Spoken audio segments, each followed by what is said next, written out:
જામનગર જિલ્લાની ધ્રોલ નગરપાલિકાની ચૂંટણી તાજેતરમાં યોજાઈ હતી। આશરે 25,000 મતદારો ધરાવતી ધ્રોલ નગરપાલિકાના 7 વોર્ડમાં કુલ 28 બેઠક છે। આ 28 બેઠક પૈકી 19 બેઠક પર ભાજપાના ઉમેદવારોનો તથા 8 બેઠક પર કોંગ્રેસના ઉમેદવારોનો અને 1 બેઠક પર અપક્ષનો વિજય થયો છે।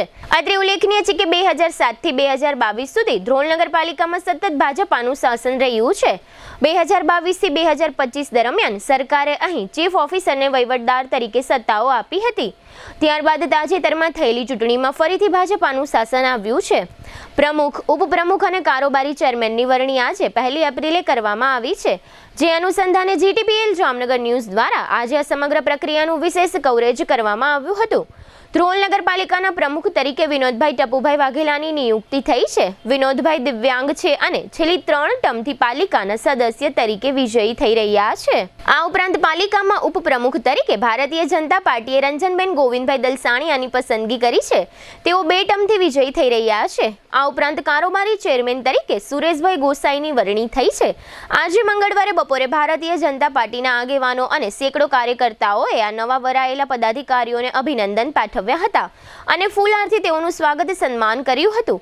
આ તકે જીટીપીએલ જામનગર ન્યૂઝના મેનેજિંગ એડિટર જયેશભાઈ રૂપારેલિયા દ્વારા આ વિસ્તારના ધારાસભ્ય મેઘજીભાઈ ચાવડા અને ધ્રોલ શહેરના વોર્ડ નંબર 7માં ભારતીય જનતા પાર્ટીના માત્ર 21 વર્ષની નાની ઉંમરે મહિલા સદસ્ય તરીકે ચૂંટાયેલા MBBSના છાત્રા ઈલા બાંભવા સાથે આ ચૂંટણી સંબંધે વિશેષ વાતચીત કરી હતી। આ તકે જીટીપીએલ જામનગર ન્યૂઝના મેનેજિંગ એડિટર જયેશભાઈ રૂપારેલિયાએ બીજેપીના ધારાસભ્ય મેઘજીભાઈ ચાવડા અને પાલિકાના સદસ્ય ઈલા બાંભવા સાથે જે વિશેષ વાતચીત કરી હતી તેના મુખ્ય અંશો અત્રે પ્રસ્તુત છે। જીટીપીએલ જામનગર ન્યૂઝમાં તમામ દર્શકોનું સ્વાગત છે। આજે અમે લોકો ધ્રોલ નગરપાલિકાની કચેરી ખાતે આવ્યા છે અને ખાસ કરીને અહીંયા એક ચૂંટણી હતી, ખાસ કરીને પ્રમુખ, ઉપપ્રમુખ અને કારોબારી ચેરમેનની ચૂંટણી હતી અને એમાં ભારતીય જનતા પાર્ટીએ જે પ્રમુખ તરીકે વાત કરી તો જાહેર કર્યા છે એવા વિનોદભાઈ ટપુભાઈ વાઘેલા નામના વ્યક્તિને જાહેર કર્યા છે। ખાસ કરીને દિવ્યાંગ છે, 80% દિવ્યાંગ છે અને એને આ બાબતનો એક ચાન્સ આપ્યો છે પ્રમુખ તરીકેનો। અને ઉપપ્રમુખ તરીકેની વાત કરીએ તો રંજનબેન ગોવિંદભાઈ દલસાણીયા, આ બંને લોકોને પ્રમુખ ઉપપ્રમુખ તરીકે વરણી થઈ છે। અને ખાસ કરીને કારોબારી ચેરમેનની વાત કરીએ તો સુરેશભાઈ ગોસાઈ, આ 3 મુખ્ય લોકો જે હોય ધ્રોલ નગરપાલિકામાં આ લોકોની વરણી કરવામાં આવી છે। અને ખાસ કરીને ભારતીય જનતા પાર્ટીના ટેકેદારો પણ અહીં ઉપસ્થિત છે અને આપણી સાથે પ્રમુખ પણ જોડાયેલા છે, વિનોદભાઈ ટપુભાઈ વાઘેલા। તમને આજે દિવ્યાંગ છો, તમે ભારતીય જનતા પાર્ટીમાં લગભગ તમે ઘણા વર્ષોથી એટલે કે બીજી ટર્મથી આ વર્ક ચૂંટાઈ આવ્યો છો, શું કહેશો આ બાબતે? ભારતીય જનતા પાર્ટી તમને ચાન્સ આપ્યો છે? એક વાત છે કે ભારતીય જનતા પાર્ટી કે સક્રિય સભ્ય હોય તો બધાને ચાન્સ આપે, કે કેટેગરી કે સમાજ કે કોઈ વસ્તુ જોતી છે નહીં કાંઈ। ટૂંકમાં જે છે કામ સક્રિય સભ્ય હોય ને અમને વિશ્વાસ મેળવ્યો છે મારી ઉપર કે અનુસૂચિત જાતિ SC અનામત હતી પુરુષ જનરલમાં, તો મને તક આપી છે તો એ તકને હું નિભાવીશ।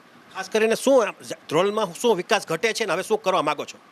રોડ, રસ્તા, ગટર, પાણી, સ્ટ્રીટ લાઇટ, જે ઘટતું વસ્તુ પૂરેપૂરી। ધારો કે તમે તો પ્રમુખ તરીકે અત્યારે આજે જ પહેલો દિવસ છે તમારો, તો તમે કાંઈ એવું વિચાર્યું છે કે ધ્રોલ માટે આપણે સારું કામ કંઈક કરશું? હા, બગીચા છે, પછી આપણે જે સફાઈનું જે થોડુંક એ બધું। એટલે આ રીતે તમે જોયું કે આજે પહેલો દિવસ છે એટલે થોડીક મર્યાદા હોય, પણ આ રીતે થોડાક વિનર થઈ ગયા છે લોકોમાં। ભારતીય જનતા પાર્ટીમાં કાર્યકર્તાઓ પણ એટલો જ જોવા મળે છે। આજે ધ્રોલ નગરપાલિકાના હોદ્દેદારોની ચૂંટણી હતી અને ખાસ કરીને ભારતીય જનતા પાર્ટીએ વિનોદભાઈ ટપુભાઈ વાઘેલાને પ્રમુખ તરીકે વરણી કરી છે। અને ખાસ કરીને ધ્રોલની વાત કરીએ તો ભારતીય જનતા પાર્ટીનો અહીંયા જમાવડો છે, એટલે કે એના તરફી વોટરો છે અને ખાસ કરીને એના ધારાસભ્ય છે એવા ધ્રોલના એવા મેઘજીભાઈ પણ આ બાબતમાં ચિંતા કરે છે અને ચૂંટણી ટાઈમે પણ એટલા જ એક્ટિવ હતા। તો આપણી સાથે મેઘજીભાઈ ધારાસભ્ય આપણે જોડાયેલા છે। આપણે એમને પૂછ્યું કે સાહેબ, જે પ્રમાણે આજે 80% દિવ્યાંગ છે વિનોદભાઈ વાઘેલા, એને તમે આજે નિમણૂક કરી છે ભારતીય જનતા પાર્ટીએ, શું કહેશો આપ? અમારા ભારતીય જનતા પાર્ટી શીર્ષ નેતૃત્વ અમારા 19 ઉમેદવાર છે ને એને લાયક હતા, પણ 19માંથી વિનુભાઈને આપ્યું છે તો આજે અત્યારે નગરપાલિકાની જવાબદારી એવી આપી છે। ઉપપ્રમુખ તરીકે અમારા રંજનભાઈ દલસાણીયાને પણ આપી છે। ભારતીય જનતા પાર્ટીની અંદર અમારા પાર્ટી મહાન હોય છે, વ્યક્તિ મહાન હોતું નથી અને અંતે પ્રજાના હિત માટે કામ કરતા કાર્યકર્તાઓ છીએ અમારે। એટલે જે પણ થાય એ પ્રજાના હિત માટે કામ કરતા લોકો છીએ અમારે। ખાસ કરીને ધ્રોલની અંદર શું ઘટે છે કે જે નવા પ્રમુખ છે એ બાબતની વાતમાં આગળ વધશે? ઘણા સમયથી વહીવટ શાસન હતું એટલે ક્યાંક ચૂક હશે કામની, પરંતુ પાર્ટી પાસે ઘણું બધું કામ પ્રજાના કરવા માટેની સક્ષમ નેતૃત્વ છે। અમારા આદરણીય શ્રી ભૂપેન્દ્રભાઈ પટેલ સાહેબ જોઈએ એટલી ગ્રાન્ટ આપે છે અને આવનારા સમયની અંદર જે વિકાસ કરવો હશે તે વિકાસ આવનાર, અત્યારે પાણી હોય, રોડ હોય, ગટર હોય, એના કામ કરવા માટે બધા ઉત્સુક છે ને આવનારા ભવિષ્યની અંદર બધા જ સાથે રહી જે ઘટે છે એ પૂરું કરવાનો પ્રયત્ન કરશું. એટલે આ રીતે તમે જોયું કે આ મેઘજીભાઈ ચાવડા હતા. 28 સીટ છે ધ્રોલ ખાતે અને એમાંથી 7 વોટ છે અને 19 ભાજપની સીટ હતી અને 8 છે એ કોંગ્રેસ લઈ ગયા છે અને 1 છે એ અપક્ષ છે. ટોટલ 28 સીટમાંથી 19 સીટ એટલે કે બહુમતીના વાત કરીએ તો 2007માં ભાજપ હતી, અહીંયા 2012માં પણ ભાજપ હતી અને 2017માં પણ ભાજપ હતી. પણ 2022નો જ્યારે અંત આવ્યો ચૂંટણીનો ત્યારે વહીવટદારની આ નિમણૂક થઈ છે. છેલ્લા 2.5 વર્ષથી આ વહીવટદાર વર્ક કરે છે. હમણાં તમે ધારાસભ્યને પણ સાંભળ્યા અને પ્રમુખશ્રીને પણ સાંભળ્યા, નવા નિયુક્ત થયેલા. અને ખાસ કરીને ધ્રોલ નગરપાલિકાની વાત કરીએ તો એમાં યુવા જનરેશનને પણ ભારતીય જનતા પાર્ટી જે તે સમયે ટિકિટ આપી હતી અને એ પણ ચૂંટાઈ ગયા છે.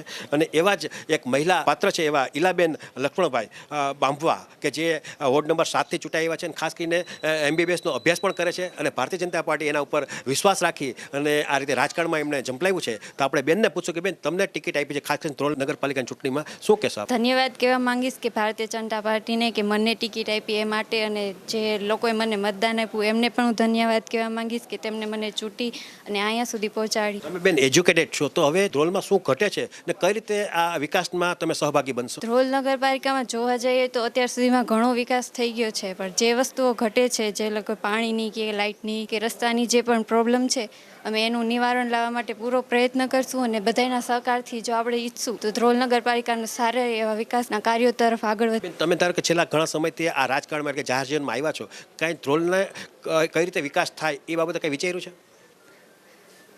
અને શું ઘટે છે આમાં? ધારો કે આપણે એવી કઈ ધારો કે લાઇટ પાણી ગટર એ તો રેગ્યુલર વાત બની, પણ કંઈક વિકાસ આપણે એવું કાંઈક એવું બનાવીએ કે જેથી કરીને લોકો યાદ પણ કરે. એમાં એટલા સમયમાં વિચાર્યું જ નથી કાંઈ કે અહીંયા આપણે શું નવું કંઈક કરીએ? નવીનમાં તો ધ્રોલ નગરપાલિકામાં તમે કંઈ સપનું જ જોયું નથી બેન? તમે ધારો કે તમને અત્યારે પ્રમુખ બનાવ્યા તો તમે શું વિચારત? જો ખૂટતી સેવાઓ જેવી કે તબીબી સેવાઓ છે, જેવી કે અન્ય લોકોની જે ખાનગી સમસ્યાઓ જેમ કે અન્ન પુરવઠાની જે સેવાઓ છે એ લોકોની એ બાબતમાં જે લોકોને તકલીફ થાય છે કે જે અગવડ થાય છે એ વિશેનો પૂરો નિવેડો લાવવાનો પૂરો પ્રયત્ન કરશે. બેન, તમે રાજકારણમાં આવ્યા છો તો એમાં સક્રિય જ રહેશો કે તમે નડિયાદ ધારો કે ભણો છો, તો કઈ રીતે આ વાત બનશે બે? સક્રિય જ રહેવાનો પ્રયત્ન છે અમારો. તો જો અભ્યાસ અને રાજનીતિ બેયને સમતુલીને આગળ ચાલવાનું વધારે. આગળમાં વાત કરીએ તો તમારા પરિવારના કોઈ રાજકારણમાં કે આ રીતે જાહેર જીવનમાં ક્યાંય હતા? હા, મારા મમ્મી હતા, તેઓ ઓપરેટરની ચૂંટણી જીતી ગયા હતા, પણ એ લોકોને જે 2005નો જે નિયમ આવ્યો ને 2 બાળકથી વધુ બાળકનું, એના કારણે પછી એમને રાજીનામું આપવું પડ્યું, એટલે એ લોકો હતા. અને મારા પપ્પા પણ હજી સક્રિય જ છે રાજકારણમાં. કેટલા મતથી બેન તમે જીતા છો? હું અને એટલે કેટલી લીડથી? કેટલા મત તમને મળ્યા હતા અને કેટલા લીડથી તમે જીતા છો? 1600 મત મળ્યા. 1600 મત મળ્યા હતા. કેટલા મતદારો તમારા વોર્ડમાં કેટલા હતા? અમારા વોર્ડમાં મતદારો મત 85% જેટલું મતદાન થયું હતું અને અમારા વોર્ડના મતદારોની સંખ્યા 3500 જેટલી છે. તમને કેટલા મત મળ્યા? 1600. આ રીતે તમે જોયું કે આ બેન છે પણ પહેલી વખત એ આ રીતે પ્રચાર પ્રસારમાં એટલે કે મીડિયા સમક્ષ આવતા હોય એટલે થોડીક વાત બને છે, પણ આવતા દિવસોમાં આજ બેન તમને એટલા પરફેક્ટ જવાબ દેવા મળશે કે લોકો પણ એક અચરજ પામી છે. કારણ કે હજી તો પાપા પોગલી છે, આજે એ સુધરાઈ સભ્ય તરીકે ચૂંટાઈ ગયા છે, પણ આવતા દિવસમાં એજ્યુકેટેડ છે એટલે 100% આગળ વધશે એ નક્કી છે.